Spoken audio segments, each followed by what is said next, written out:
Hey guys, how's it going? Hope you're doing well. My name is Crown, and today I'm going to read you some very interesting stories that I hope that you're gonna love. And now, without further ado, let's go!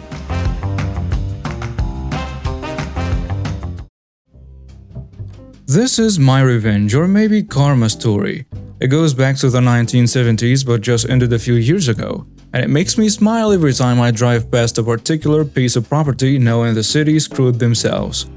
My wife and I purchased a 1.5-acre bare corner lot for $7,500 in a second-tier suburb gravel road on one side, asphalt county road on the other. The intentions were to build our first house in 4 or 5 years after saving up enough money to afford it. The planning and zoning people we talked to before purchasing the lot assured us the roads wouldn't be improved, to use their exact words, in our lifetime. Lo and behold, 4 years later we are assessed $45,000 because a housing developer purchased all the land around us to build a huge housing subdivision. I am unsure how many lots, but well over 100. With that kind of density, curb, gutters, sewer, water, and paving were required, so the developer pushed through the planning commission and the city council a project to get this done, with each property owner assessing their portion based on frontage. Since ours was a corner lot, we got hit twice, assessed per lineal frontage foot for each of the two sides of the lot. To make matters worse, after the city took land easements from us, required to widen the road and install the improvements, our lot size was reduced by almost half an acre. When they presented the easement paperwork for signature, I took it to an attorney to review, and his first question was how much they were offering in compensation. They offered nothing. They were hoping the whole process would just proceed without the issue of payment coming up. When confronted with this omission, the city's reply was, "We don't usually pay for these easements. Your neighbors didn't ask for payment. My neighbors were also not assessed nearly as much as me, and to the best of my knowledge didn't hire a lawyer to review the paperwork." To make a long story short, I ended up negotiating a $4,500 payment. But there is more.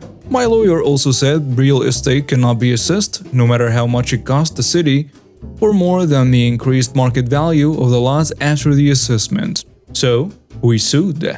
After several attempts to sell the lot for $45,000 with no takers, it was appraised at a substantially lower value and we won a settlement from the city, reducing the assessment to only $13,500. But there's still more.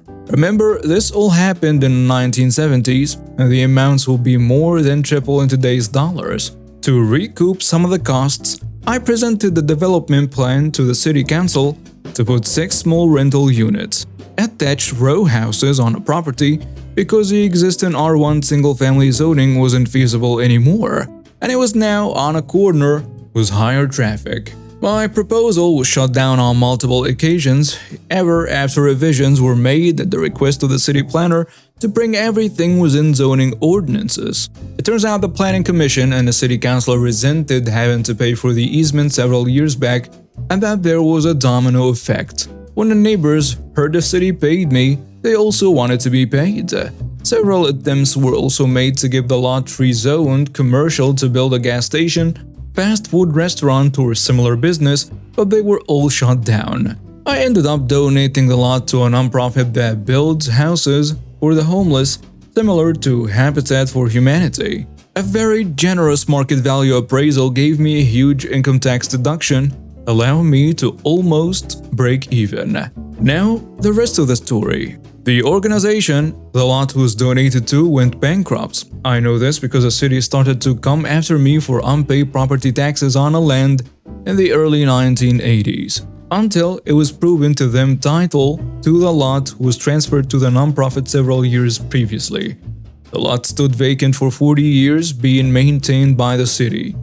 We still live in a neighborhood, and I chuckled over the years every time I drove by it with the family. 2 years ago, I noticed the city finally sold it. What appears to be a 4-unit residential building was constructed. The revenge/karma. The 6 small rental units I wanted to build 40+ years ago would have been valued at the time at $500,000. Had the city allowed construction when first requested in the late 1970s, the 6 units would have an assessed/market value today of $1.5 million, based on a market value of similar units in the area. 6 units at $250,000 each, actually on a low side, was an average assessed value over 40 years of $1 million and a 1.32% average property tax rate. The city lost $528,000 in tax revenue because the city council didn't want to pay me $4,500. I just received my last payment from this event, so I figured it was time to share the whole saga. Grab a drink and sit back, relax, and let me take you on this wild journey that all began. A long time ago and not far down the street from here, my girlfriends and I were cruising up and down the main thoroughfare of our city as teenagers that have just gotten their first cars tend to do. This is the main drag through the heart of our city, and it's where everyone would race on Friday and Saturday nights. Kill time cruising before a movie, just hang out and be seen. We're driving along on a beautiful Friday afternoon when from the back seat I spot a horde of teenage boys in a parking lot waiting for traffic to clear so they can race. They have parked their crotch rockets and cars like they are for sale, every door open, hoods up, underglow shining, speakers blasting, and so on. And like half of these guys have their shirts off. Being a red-blooded teenage girl, I shout, "Oh my god, Kristen, look!" But Kristen was driving the car. To this day, we both try to take the blame for this because I should not have shouted for her to look, and she should not have turned around to look. So of course, we rear-ended the car in front of us at about 15 miles per hour. Not bad at all. We got out, Kristen and Sarah called their moms from the parking lot, and I called the police while checking on the people in the other car. The passenger jumped out and pointed at me, told me to stay away, then went to the payphone. Yes, this happened that long ago. It was at the fast food joint we were in front of. I peeked into the car to ask the driver if they are okay, and she was leaning all the way back in her seat. She wouldn't look at me, but she said she couldn't feel her arms.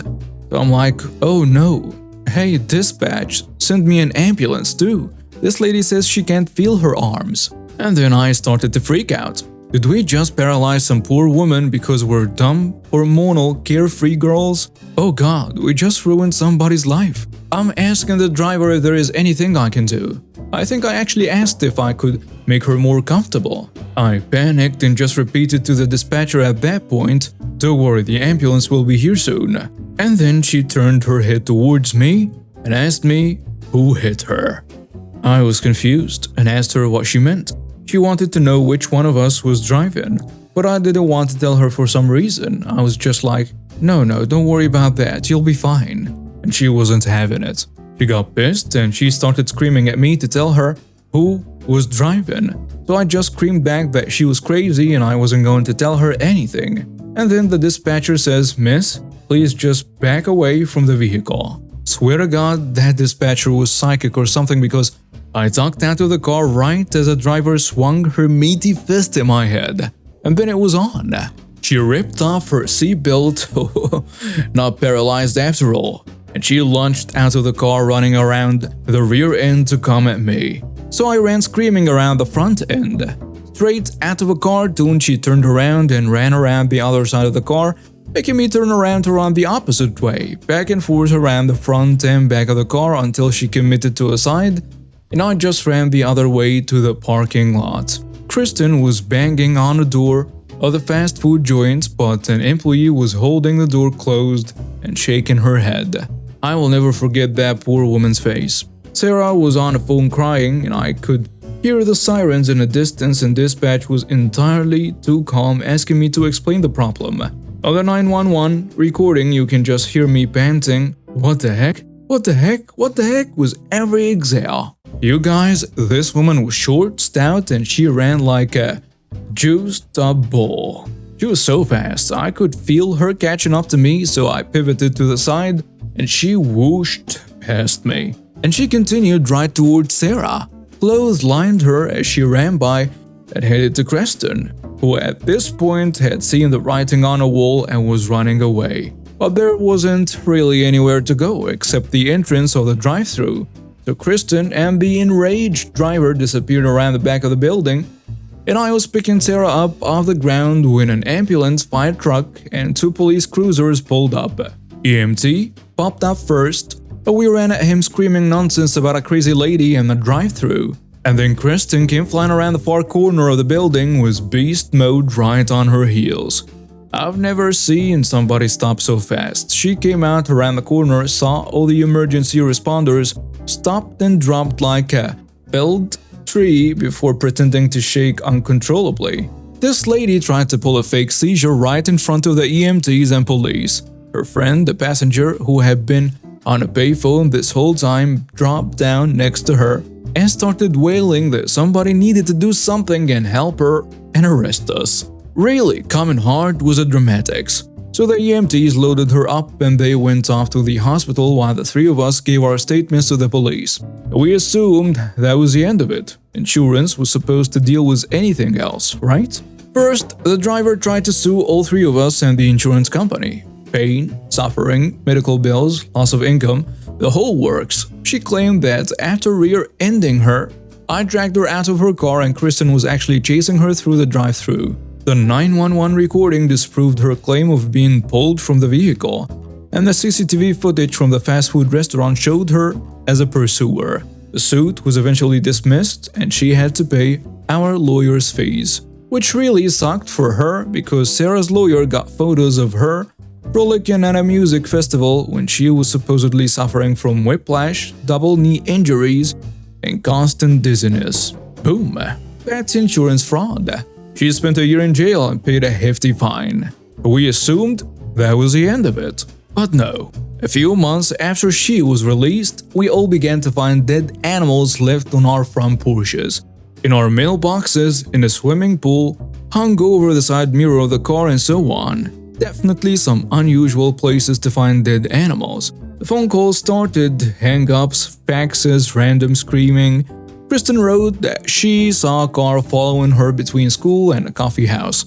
Sarah thought she saw a similar car in her neighborhood a few times. We all knew who was doing it, but the cops couldn't really do anything without proof. Our parents were pissed because this was the dawn of the digital era and we all had cell phones. But the crazy lady was blowing up the landline and it was harassing our parents more than us.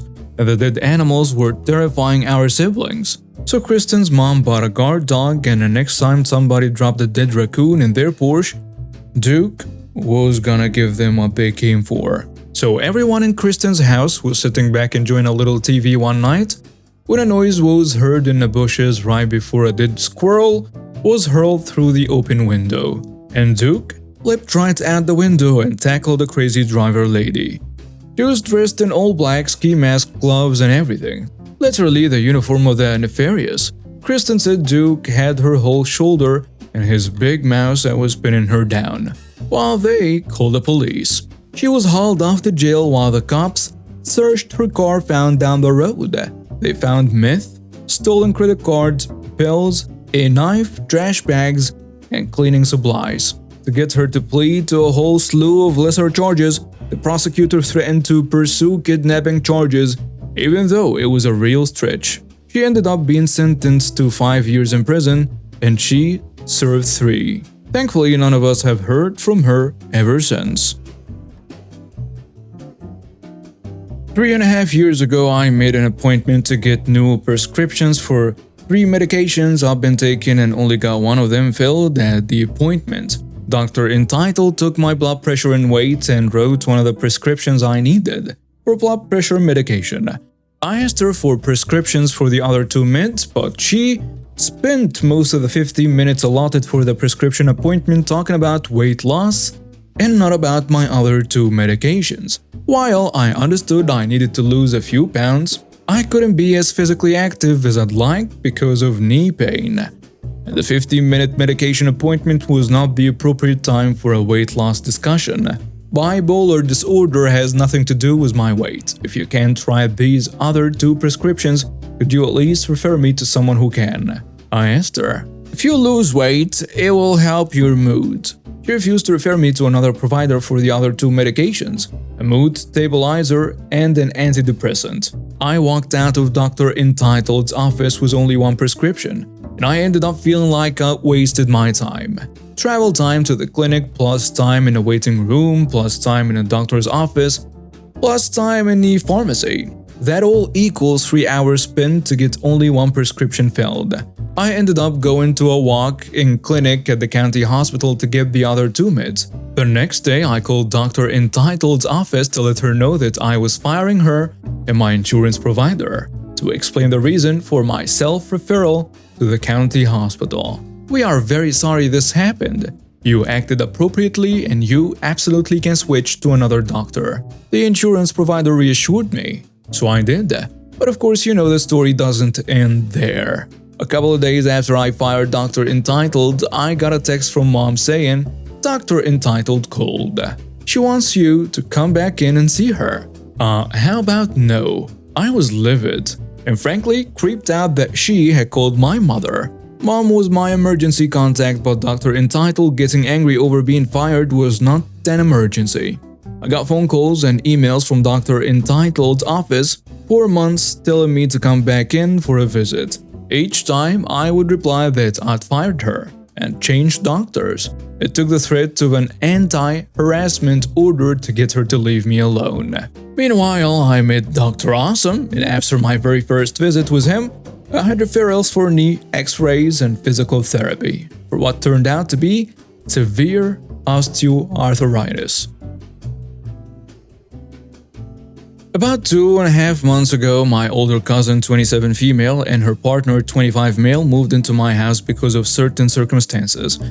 I happily accepted them into my home because me and her were always close growing up. I'm 26 years old right now and I work part-time while still making enough to pay all my bills and still have more than enough to spend on myself. My cousin, on the other hand, lost her job and her partner is still pulling the "I'm trying to work on my business" crap. For the first couple of weeks, everything was fine. It wasn't until full months had passed that I noticed that they weren't exactly the tidy type. I didn't have OCD or anything, so I just kindly told them to start picking up behind themselves and maybe do some chores around the house since they weren't paying rent. For the next few weeks, it was nice and they did everything I asked of them. It wasn't until the 2 months mark hit that I completely lost it. I had gone out of town for just a week to meet up with some friends for a wedding and a little time to myself. During that time, they had somehow listed my house on Airbnb and I came back to it almost completely trashed. I of course yelled at everyone involved and said some very not nice things. But can you blame me? My house was very beautiful and cost a pretty penny. The two were almost always respectful, so I'd never expected them to pull something like that. I called her mom and explained everything to her and tried my best not to just completely throw them out because I didn't want them to become homeless. I guess during my phone call she decided to make a few of her own. I had gotten some very nice and peaceful phone calls from multiple family members cussing me out and saying that my cousin had called them crying and said that I was trying to throw them out for trying to make some money. I said the F it and told her, "You have overstayed your welcome and are trying to play victim. I want you out by morning." Ever since then, I've been getting many phone calls and text messages blaming me for the whole fiasco. I don't know, am I the jerk here? And now some comments on a post. Someone saying, "You were not the jerk, they trashed your house and they are out.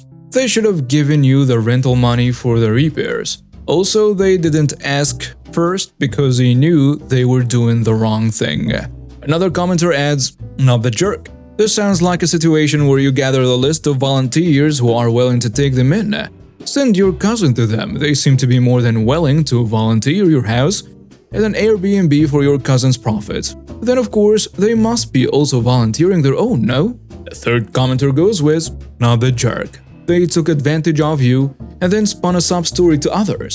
They should have asked first and avoided this altogether. It also sounds like they were starting to take advantage of you." Her partner saying he was working on his business. Do you know how much work he actually did, or did he say it so he didn't look bad for not looking for a job? Your heart was in the right place. I'm sorry they did this to you.